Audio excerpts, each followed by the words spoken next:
우리 사람마다 세상에서 할 수 있는 일이 굉장히 다양하고 많습니다. 근데 우리는 어떤 경향이 있냐면 처음에 하려고 했던 일을 해야만 내가 인생에서 성공했다, 또 행복하다 이렇게 생각하기도 합니다. 처음에 시작했던 일, 배웠던 일을 중간에 그만두면 더 잘 맞는 일, 또 더 잘할 수 있는 일을 찾으면 되는데 그저 실패했다, 뒤처졌다 이렇게 생각하는 경향이 있습니다. 원하는 사업, 또 원하는 대학, 원하는 직장에 못 들어갔으니 내 인생은 실패한 것 아닌가 이렇게 자책하기도 한다는 것이죠. 그러나 하나님은 우리를 있는 그대로 사랑하십니다. 다만 우리가 하나님 자녀고 하나님 사랑 받고 있으며 소중한 존재다라는 것을 깨닫고 살아가길 원하시는 거예요. 내가 계획했던 일 잘 안 된다고 해서 주눅들고 슬퍼하고 힘들어하는 그런 모습이 아니라 하나님께 사랑받는 자녀다, 그것을 깨닫고 행복하게 살아가길 원하십니다. 요즘 집에서 기르는 반려견들 많이 있죠. 근데 스스로 자기가 개라고 생각하지 않습니다. 이 집을 분양받아 사는 주인이다 이렇게 생각을 합니다. 걸음걸이가요 얼마나 당당한지 모릅니다. 집주인이 사용하는 소파나 침대에 아무렇지도 않게 올라와서 쉬기도 하고 낮잠을 자기도 합니다. 주인이 올라가도, 주인이 앉아도 자리를 안 비켜줘요. 왜 그렇게 됐을까 생각해 봤습니다. 사람들이요 관심과 사랑을 너무 듬뿍 주기 때문이다라는 것이죠. 매번 예쁘다, 착하다, 귀엽다 이렇게 만져주고 놀아줍니다. 때 되면은 밥 주죠, 간식 주죠, 아프면 가서 병원에서 치료해 주죠, 예방주사 맞아주죠, 또 산책시켜주죠. 배변만 잘 가리면 너무 잘했다 막 이렇게 칭찬해 주니까 이게 막 자존감이 올라가는 거예요. 걔에게 사람 대접해 주니까 자기가 사람인 줄 알고 사람처럼 행동하는 것입니다. 너무 자존감이 올라가서 큰일 났다 이런 생각이 들 때도 있습니다. 여러분, 우리가 행복해지고 자존감이 올라갈 수 있는 비결이 있습니다. 무엇일까요? 바로 나를 창조하신 하나님께 인정받고 사랑받는 것입니다. 그래서 나는 누가 뭐라 해도 하나님께 사랑받는 소중한 자녀다, 그걸 아는 사람은요 어깨를 펴고 당당합니다. 행복합니다. 어떤 어려움 속에서도 하나님 나를 사랑하셔서 지켜주신다, 인도해 주신다, 그런 믿음을 갖고 살아가게 되는 것이죠. 그래서 하나님은요 우리를 쓰실 때 세상적으로 인정받고 성공한 사람들만 골라서 사용하지 않으십니다. 그 대신 하나님이 어떤 분이신지, 내가 하나님 사랑을 받고 있는 사람인지 알고 있는 믿음의 사람을 사용하셔서 하나님의 일을 하시는 줄로 믿습니다. 그럼 그 믿음은 어떻게 생기게 될까요? 그냥 가만히 앉아서 믿자 이렇게 하면 믿음이 생기던가요? 아닙니다. 하나님의 사랑을 받은 내가 믿음으로 순종하고 도전하자라고 일어날 때 하나님에 대한 믿음이 더 커지게 된다는 것이죠. 오늘 본문 말씀 보니까 하나님은 이제 여호수아의 뒤를 이어서 새로운 사람을 등장시키고 있습니다. 이 한 사람 때문에 가장 고통스럽고 힘들었던 이스라엘 백성들의 삶이 달라졌습니다. 변화됐습니다. 그는 40년 동안이나 민족을 평안 가운데 살게 했습니다. 그 사람의 이름은 첫 번째 사사 온니엘이었습니다. 이 온니엘이 어떻게 첫 번째 사사가 되어서 민족의 운명을 책임질 수 있었는지 살펴보면 몇 가지 중요한 점을 우리가 발견할 수 있습니다. 온니엘은 첫째, 믿음의 도전 정신이 있었다는 것이죠. 지난주에 우리 갈렙 이야기를 함께 말씀 나눴습니다. 갈렙은 헤브론 지역을 받았습니다. 이 산지를 내게 주소서 이렇게 해서 헤브론 땅을 정복했습니다. 이제 그는 전쟁을 더 이상 하지 않아도 되었습니다. 그러나 드빌, 기럇세벨이라고 하는 곳을 다시 공격했습니다. 그러면서 전쟁에 쓰임 받을 수 있는 사람의 기준을 분명히 제시했습니다. 오늘 16절 말씀을 보니까 갈렙이 말하기를 기럇세벨을 쳐서 그것을 점령하는 자에게는 내가 내 딸 악사를 아내로 주리라 하였더니, 자, 갈렙은 하나님의 역사를 위해서 진정으로 쓰임 받을 수 있는 사람이 누구라고 했습니까? 그것을 쳐서 점령하는 자, 이렇게 말하고 있습니다. 이 말은요, 단순히 전쟁에 능한 자, 용감한 자, 호전적인 사람, 그런 사람을 뽑고자 하는 의도가 아니었습니다. 드빌, 기럇세벨을 치기 위해서는 하나님의 비전과 약속을 믿는 도전의식이 있어야 됐다라는 것이죠. 갈렙 자신은요, 스스로 모든 것을 이뤘습니다. 이 산지를 내게 달라고 믿음으로 도전해서 헤브론을 정복했던 그는 더 이상 전쟁할 필요가 없었습니다.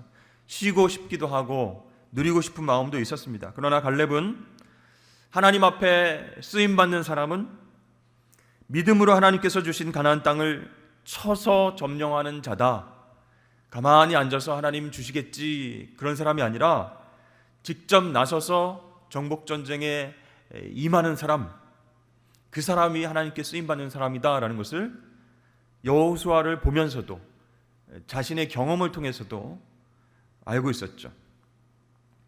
자, 이 갈렙의 이와 같은 믿음의 도전 정신이 온니엘이라고 하는 청년에게 꽂혔습니다. 온니엘이 나서서 그 땅을 제가 취하겠습니다, 이렇게 나선 것이죠. 자, 왜 그렇게 얘기를 했을까요? 단순히 갈렙의 딸 악사하고 결혼하고 싶어서 그랬을까요? 그것이 아닙니다. 믿음으로 도전해서 하나님 약속을 성취하는 믿음의 가문 중에 나도 속하고 싶다, 그런 마음이 생긴 것이죠.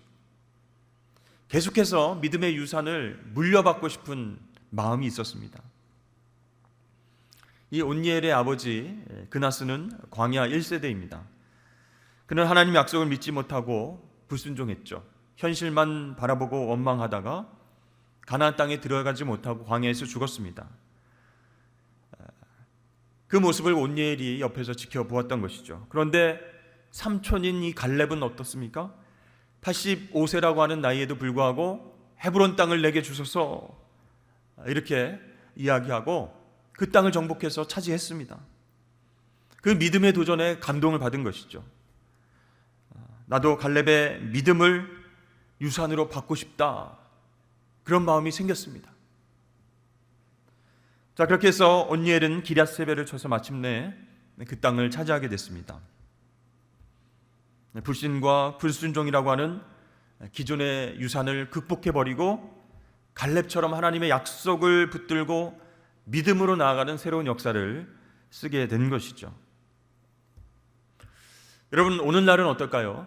오늘날 어려움을 극복하고 미래를 밝혀나갈 사람은 어떤 사람일까요? 똑똑한 사람, IQ가 높은 사람, 힘 있는 사람, 경제력 있는 사람, 처세술이 있는 사람, 시대의 흐름을 잘 타는 사람, 그런 사람이 아닙니다. 역사의 무대에서 하나님께 쓰임받는 사람의 기준은 바로 믿음이 있는 사람인 줄로 믿습니다. 그리고 그 믿음의 유산을 자기 것으로 삼는 도전의식이 있는 사람이다라는 것이에요. 오늘날 우리 현실을 보면 예전보다 더 큰 어려움이 많이 있다라는 생각을 하게 됩니다. 저출산 고령화로 인해서 지역사회 자체가 흔들리고 있어요. 경제가 어려워지고 있고요. 교육과 국방의 모든 기초가 흔들린다라고 합니다. 정말 이러한 사회 구조적인 문제들을 해결하기에는 이미 늦었다, 이런 부정적인 뉴스도 많이 있습니다. 게다가 환경위기, 기후위기, 그것으로 인해서 우리나라뿐만 아니라 지구촌 전체가 몸살을 앓고 있습니다. 그에 따른 수많은 자연재해, 또 식량위기로 이어지는 아주 심각한 위기의 시대를 우리가 살고 있다는 것이죠. 그러나 하나님은 지금 이 시대에도 갈렙처럼 온니엘처럼 하나님 약속을 믿고 도전하는 사람들에게 역사의 미래를 맡기시고 당신의 뜻을 이루어 가신다는 것이요. 그렇습니다. 저와 여러분들이 어려움에도 불구하고 하나님의 약속을 믿고 하나님 나라를 위해서 믿음으로 도전하며 나아갈 때 하나님은 저와 여러분을 쓰셔서 온전한 영광을 받으실 줄로 믿습니다. 그러니까 믿음으로 위기를 극복하고 미래를 열어가는 갈렙 같은 어른들, 온니엘 같은 젊은이들이 많아지기를 바랍니다. 두 번째, 믿음의 도전에는 하나님의 상급이 있다라는 것을 온니엘이 알았습니다. 자, 갈렙의 입장에서 볼 때 사윗감을 고르는 중요한 기준이 무엇일까요?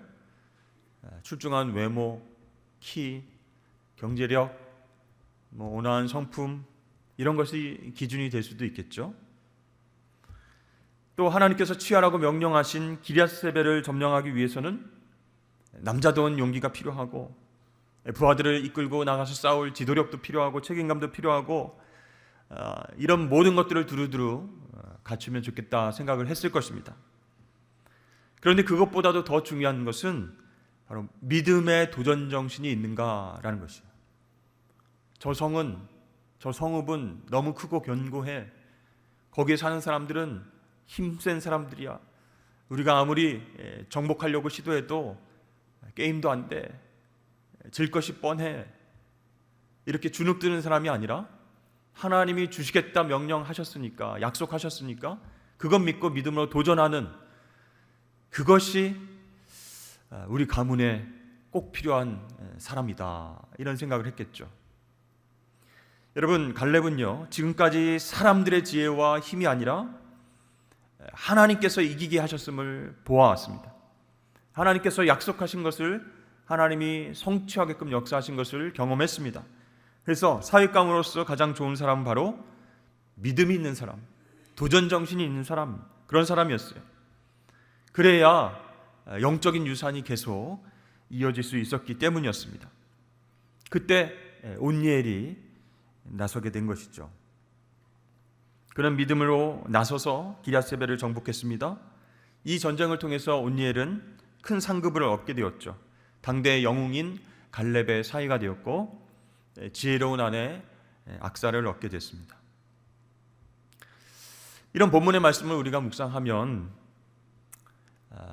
물론 맞다, 그렇지만 현실은 많이 다르다, 이런 생각을 하게 됐죠. 목사님, 이 딸들이 결혼해서 고생하면서 사는 것을 바라는 부모가 어디 있겠습니까? 좋은 사윗감 만나는 것 얼마나 어렵습니까? 이렇게 이야기들을 하시죠. 여러분, 아주 구체적으로 얘기는 안 하셨지만 무슨 뜻일까요? 여기서 말하는 좋은 사윗감이란 믿음이 좀 떨어져도 능력 있는 사람, 우리 딸을 고생시키지 않는 사람, 그런 사람이 좋은 사윗감 아닙니까? 이제 이런 뜻이 내포되어 있습니다. 물론 처음에는 믿음이 없어서 사위가 됐지만 함께 예수 믿고 신앙생활하면서 믿음 성장하면 너무 좋겠죠. 그런데 지금 우리가 본문 말씀에서 읽었던 갈렙이 말하는 상급과 축복은 단지 땅에 있는 것을 말하는 것이 아니다라는 것이요. 우리가 나중에 하나님 앞에 섰을 때 어떤 상급을 기대할 수 있겠습니까? 아무리 우리가 땅에서 성취한 부와 명예와 업적을 다 이렇게 늘어놓고 자랑한다고 할지라도 하늘의 상급을 기대할 수는 없다는 것이죠. 요한계시록 3장 또 21장 말씀에 이렇게 나와 있습니다. 이기는 그에게는 내가 내 보좌에 함께 앉게 하여 주기를, 내가 이기고 아버지 보좌에 함께 앉은 것과 같이 하리라. 이기는 자는 이것들을 상속으로 받으리라. 나는 그의 하나님이 되고 그는 내 아들이 되리라. 아멘. 자, 하나님께서 우리에게 주시는 상급은 썩어질 것이 아니라는 거예요. 영원히 썩지 않고 빛나는 영광인 줄로 믿습니다. 그래서 이기는 성도들에게는 어떤 상급이 있어요? 하나님의 자녀로서 앉게 될 그리스도의 보좌가 예비되어 있다. 그 영광스러운 보좌에 앉아서 주님과 함께 왕 노릇한다, 이렇게 약속하고 계십니다. 이것이 우리의 최종적인 상급이고 면류관이다라는 것이죠. 사랑하는 성도 여러분, 하나님은 어려운 현실 속에서 믿음의 도전으로 사명 감당하는 사람들에게 하늘의 상급을 예비하고 계신 줄로 믿으시길 바랍니다. 우리가 그것을 사모해야 됩니다. 그래야 땅의 것에 매이지 않고 믿음으로 계속 도전할 수 있게 되는 것이죠. 세 번째, 지혜롭게 축복을 간구해야 된다라는 것입니다. 자, 온니엘은 갈렙의 약속대로 갈렙의 딸 악사를 아내로 맞아 들였습니다. 그때 악사는 아버지에게 무엇을 요청합니까? 오늘 19절 말씀에 보니까 이르되 내게 복을 주소서, 아버지께서 나를 네겝 땅으로 보내시오니 샘물도 내게 주소서 하매 갈렙이 윗샘과 아랫샘을 그에게 주었더라. 자, 온니엘이 기럇세벨을 쳐서 그 드비를 쳐서 점령했지만 그 땅을 주지는 않았어요. 오늘 말씀을 보니까 네겝 땅을 주었다, 이렇게 얘기하고 있죠. 근데 이 네겝 땅은요, 굉장히 건조하고 메마른 땅이었습니다. 가뭄이 심한 땅이에요. 기름지지 못한 땅이었어요. 만약 이 땅에 물이 없다면 아무런 쓸모가 없어지게 되는 것입니다.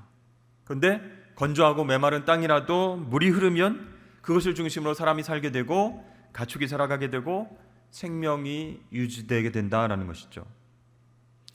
자, 사랑하는 딸 악사가 출가하게 됐을 때 갈렙이 묻습니다. 내가 원하는 것이 무엇이냐? 내가 무엇을 원하느냐? 이 딸과 사이를 아끼고 사랑하는 갈렙의 마음을 우리가 엿볼 수 있습니다. 마찬가지로 우리 하나님은요, 자녀된 우리의 필요를 매번 물어보십니다. 다 알고 계시지만 우리의 마음의 소원을 직접 기도를 통해서 아뢰기를 원하세요. 그때 우리는 지혜로운 대답을 해야 된다는 것이죠. 솔로몬의 제사를 기뻐 받으신 하나님께서 솔로몬에게 물으십니다. 내가 내게 무엇을 줄고 너는 구하라. 열왕기상 3장에서 이렇게 말씀하시죠. 그때 솔로몬은 장수하는 것도 구하지 않고 부와 명예도 구하지 않고 원수의 생명을 구하지도 않았습니다. 오직 송사를 듣고 분별하는 지혜로운 마음을 구했다라고 나와 있죠. 듣는 마음을 종에게 주사 주의 백성을 재판하여 선악을 분별하게 하옵소서. 그러니까 지금 솔로몬이 구하는 것이 무엇입니까? 하나님께서 맡겨주신 영혼들, 이 백성들의 마음을 시원하게 해주는 지혜로운 왕이 되게 해달라, 이렇게 구했습니다. 그때 하나님이 마음이 흡족하셨어요. 그래서 솔로몬에게 지혜롭고 총명한 마음을 주시고 구하지 않았던 부와 영광을 허락해 주셨습니다. 이 이야기를 통해서 우리가 생각할 수 있는 것은 하나님은요, 우리가 지혜롭게 기도하기를 원하신다는 거예요. 하나님 앞에서 지혜로운 간구를 하기를 원하신다는 것이에요. 여러분, 그 당시 딸은요, 기업을 물려받을 수 없었습니다. 그래서 악사는 아버지 갈렙에게 어떻게 요구합니까? 내게 복을 주소서, 이렇게 이야기를 하죠. 그러니까 그녀는 아버지에게 축복권이 있다는 것을 알았습니다. 그리고 자신들이 이제 살아갈 곳이 축복의 땅이 되기를 원했습니다. 그렇게 하기 위해서는 아버지의 복을 받아야 되는 거예요. 그래서 나에게 복 주십시오, 이렇게 요청을 한 것이죠. 자, 악사는 자신들이 가야 할 곳이 메마른 땅이고 자기들의 힘과 노력으로는 풍성하게 변화시킬 수 없다는 것을 잘 알았습니다. 그래서 척박한 땅을 변화시킬 샘과 같은 은혜를 아버지에게 요청한 것이다 라는 것이에요.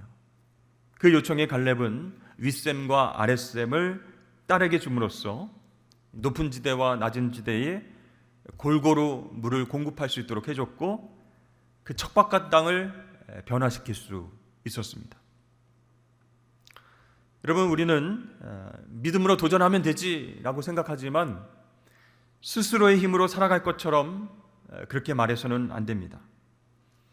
지혜로운 사람은요, 하나님께서 부어주시지 않으면 복된 삶을 살 수 없다, 승리하는 삶을 살 수 없다라는 것을 잘 알고 있습니다. 그래서 하나님께 은혜와 복을 간구하는 것이죠. 어떤 학자는 윗셈과 아랫셈을 하나님의 신령한 은혜와 땅에 기름진 복이다 이렇게 해석하기도 합니다. 아무튼 우리에게는요, 삶에 정말로 필요한 것이 무엇인지를 알고 하나님께 구할 줄 아는 지혜가 중요하다라는 것이죠. 사랑하는 성도 여러분, 오늘날 우리가 살아가는 땅 얼마나 척박하고 얼마나 어렵고 힘든 것입니까? 그걸 다 알고 있죠. 그렇다면 우리가 하나님께 필요한 것을 지혜롭게 간구해야 된다는 것이죠. 광야와 같은 우리 인생 가운데에 꼭 필요한 것이 무엇이겠습니까? 우리 인생은요, 하나님의 은혜로만 새로워지고 풍성해질 수 있음을 깨달을 수 있어야 된다는 것이죠. 그래서 하나님의 은혜를 구하는 거예요. 하나님의 복을 간구해야 되는 거예요. 물질적인 것, 다 없어질 것, 한계가 있는 것, 그것을 구하는 것이 지혜로운 게 아니다라는 것이죠. 그렇습니다. 우리는 우리의 힘과 지혜만으로는 살아갈 수 없습니다. 하나님께서 부어주시는 그 은혜의 샘물에서 솟아나는 생명수가 아니면 광야 같은 세상에서 살아갈 수 없는 존재다라는 것을 인정해야 되는 것이죠. 이 온니엘은 지혜로운 아내 덕분에 자기가 가야 되는 곳이 척박한 곳이지만 그곳을 풍성한 곳으로 변화시킬 수 있었습니다. 여러분, 온니엘은 이런 아내 옆에서 무슨 생각을 하게 되었을까요? 역시 믿음의 가정은 다르구나. 아버지 갈렙의 믿음을 보고 자란 딸은 다르구나. 이 아버지에게 지혜롭게 샘을 구하는 모습을 보면서 믿음으로 지혜롭게 구하는 삶이 무엇인지를 온니엘이 다시 한번 깨닫게 됩니다. 또한 삼촌 갈렙을 보면서 아버지를 떠올렸습니다. 현실만 바라보고 불순종하고 원망하다가 광야에서 삶을 마감한 아버지. 그러나 삼촌인 갈렙은 믿음의 도전 정신으로 하나님의 약속의 땅을 받아서 그렇게 복을 누리며 살고 있다라는 것을 깨달았죠.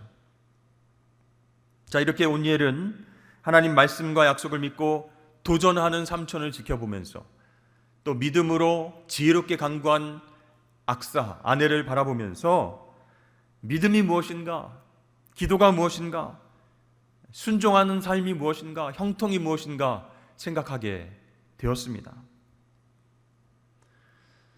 저에게는 어머니의 기도가 있었습니다. 예수님을 알지 못하고 살아왔던 우리 가정이 하나님의 놀라운 은혜와 축복을 경험한 것, 그것은 어머니의 기도가 있었기 때문이었습니다. 아무리 상황이 어렵고 힘들어도 믿음으로 기도하시는 어머니를 보면서 저도 영적으로 도전받게 되었습니다.